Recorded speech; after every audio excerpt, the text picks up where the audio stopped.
Assalamu alaykum küçük dostlar. Hazır anlayacağınızlar tam hakkında hikayeler.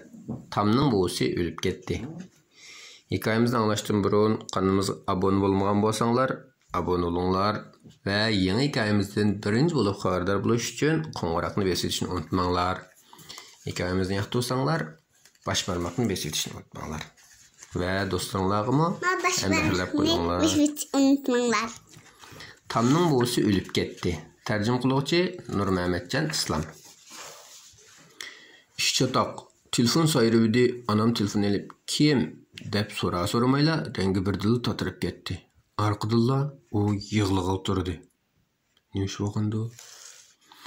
Ana, singlim iğne to'lab ketdi. Anamning ko'ngli buzilgan edi. O gapni qilmasdan iğnani ko'targunicha derazani berib jimida turdi. Men bekla qo'rqdim. Şunak bolsa-mu televizorunu açtım. İş yatak. Dadam ciddiyleşip gitipti. O qarаңғы düşmesinden qaytib geldi. Men burunqidekle yugurib onun aldığı çıktım. Bu qatim o külmedi. Bekli qayg'urayotgandek qiladi.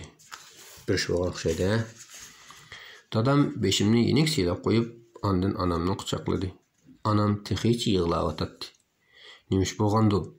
Buni bilmaydim. Biroq mening ko'zimni nemleldi. Apısının to'xtamay yig'lig'idan qaraganda bir ish bo'lgandek qildi. Dadam meni yanida o'ltirg'izdi. Iğna uning tisig'iga yamishib chiqib oldi. Shu topda ko'nglimiz bek yerim. Chunki buvanglar ananglarning dasi o'lib ketdi, dedi dadam. Rostmi? deb so'radim men. Rost, dedi dadam. Bu gaplardan İşim sıkılgandek bulup oynamakçı buldum yo. Şu esnada tuyuksuz sorup kaldım. Buvam bu qayerda? Özünün uyda, dedi anam burnunu tatıp. Emsi yığılımgın berip onunla ahval sorayla, dedim ben. Tamam, eğer xalısan biz berip buvanı körüp geleyli, lekin o ölüp ketdi. Hem de hayat emez, dedi dadam qarab. Dadamның bu düşünüksüz gaplarının teki yetelmedim. Lekin dadam anamlar bilen sırtık çıkadığalıqımdan bekle hoş edim. Sizin sırtık çıksan bek hoşlusunuz. Anam tehiç yığılavatırdı. Ana yığılma, dedi iğne küçük ayakçakını anamga berip. Rahmet, yığılsam içim boşap kaldı iken birden yaşlı olay, dedi anam. İğne yine anamga kol yağlık sunup verdi. İşçe tak, bugün Rojdestvo bayramıdım emas, yakshanba günümü emas tursa, tog'am, hammam, yani nevri akam, nevri inim, nevri acham, nevri sing'illarim hammasi kelgan edi. Men eng yaxshi ko'rgan nevri akam Markimo barkan. Momam intayin charchab ketgandek ko'rinadi. U asta o'rnidan turib, "Men uyga kirib ketay. Sizlarning buvanglarni ko'rginglar bormi?" dedi. Buvam uyda ekanda kireymi, kirmeymi? Mark'ның kirip ketkenlikini görüp men mi kirmekçi buldum? Buvam uxlab qalgandek turdu, dedim men buvamның uydan chiqib. Yo'q, o'mab qo'zam, u uxlab qalmadi, o'lib ketdi, dedi anam. Shundoq, dadam uxlaganda xuddi parovozning ovozi qattiqroq tortdi, dedi nevrakam Charli. Agar buvamni g'idiqlasam, u tirilarmi? dedi nevrakam Mark. O eşnim sizelmeydi, dedi tağım. Ondaqda onun hayatı rastlı menge ahırlaştı mı? Şundaq, menge ahırlaştı, dedi anam. Dadam bilen tağım yığıldı. Hemmeyle yığıldık. Men mi yığıldım? Tuyuksuz iğne. Qo'zg'amaydi, tort yeymen, dedi. Kichik ukamga o'xshaydigan. Hemmeyle yig'lab bosdim, qo'zg'achib ketgan. Qo'zg'amayib ketdi deb. Aşxanda dadam bizge tort pişirip berip o'tatdi. Mening qo'rsqim açmagan edi. Meningcha bugungi tort burunqidek yeyishlik bo'lmabdi. Burun tortini buvamni pişirip beradi. Yura chiqib o'ynaymiz, dedi nevrakam Mark. Biz gullik chiqib, yugurib chiqib, mökümkilan o'ynadik. Tuyuqsiz mening o'ynag'im kelmadi.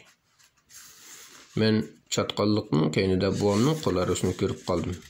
Men endi buvam bilan billa qozonlarni süpürelmeydigan boldum. Mark qaşıma kelip, Benim oynağım kelmedi, dedi. Biz qattiq azaplandık. Birdemden keyin Charlie yaxshi amal deb chiqdi. Bizmi buvamga o'xshash yerga tushgan qozonlarni yig'ayli. Bir taldan, ikki taldan, u yerdan bir quchoq, u yerdan bir quchoq yig'ib, birdamning ichida qozonlarni do'lab tog'daq qilib etdik. Boshqa bir qancha kichik nevra akallarimmi bizga qo'shildi. Qozon dövisi barg'ansir cho'ngaydi. Hammamiz xuddi buvamning simasini ko'rgandek xushal bo'ldik. Ertasi buvamning meyitini uzatgan kun edi. Bu kuni yomg'ir yig'ib, havo nihoyat sovuq bo'ldi. Buvam bir yo'g'on yog'och sandiq ichida yotadi. Anam menga buning yog'och o'kak ekanligini aytib berdi. Kishilar yog'och o'kakni ko'laliq o'rakka asta qo'ydi. Men asaldan bunaqa ishni ko'rib boqmagan ekanman. Kishilar yog'och o'kak ustiga gullarni qo'yishdi. Mark bilan men buvamning yerlik yeniga bir tip atirgul tikdik. Buni buvam eng yaxshi ko'radi. Men past ovozda atirgulni yeningizga tikdik. Chuqur nihoyat yaxshi o'sidi dedim. Biz buvamning uyiga qaytib keldik. Onam qahva qaynatdi. Men buvam pishirgandek tort pishirdim. Chunki men buvamning maxfiy rasmini bilatdim. Tam tort pishirdi. Siz pişire alamsınız tort pişire. Apanız pişirgandek pişirsiz siz. Nihayet tezla qishmi o'tib ketdi. Bahar kelib, o'simliklarimi yumran buqsurdi. Biz buvamni doim eslab turdik, lekin endi qayg'urmaydigan bo'ldik. Buvam aytib bergan yumurlarni eslab, xushalligimizdan kulishib ketdik. Menmi izchil buvamning o'gakini bo'yicha tort yasab keldim. Bugun hamma ish joyida. Biz sayliga chiqdik. Yana buvamning qabrisini yo'qlab keldik. Atirgul bir muncha yumranbuqlar chiqiribdi. Yana texi 2 tal g'onchisim bor ekan. Shuning bilan hikoyalarimiz mishada oxirlashdi. Qonimizga a'zo bo'lishni, boshqalarga ham bahrlashni unutmanglar. Alloh amonat. Boshqalarni unutmanglar.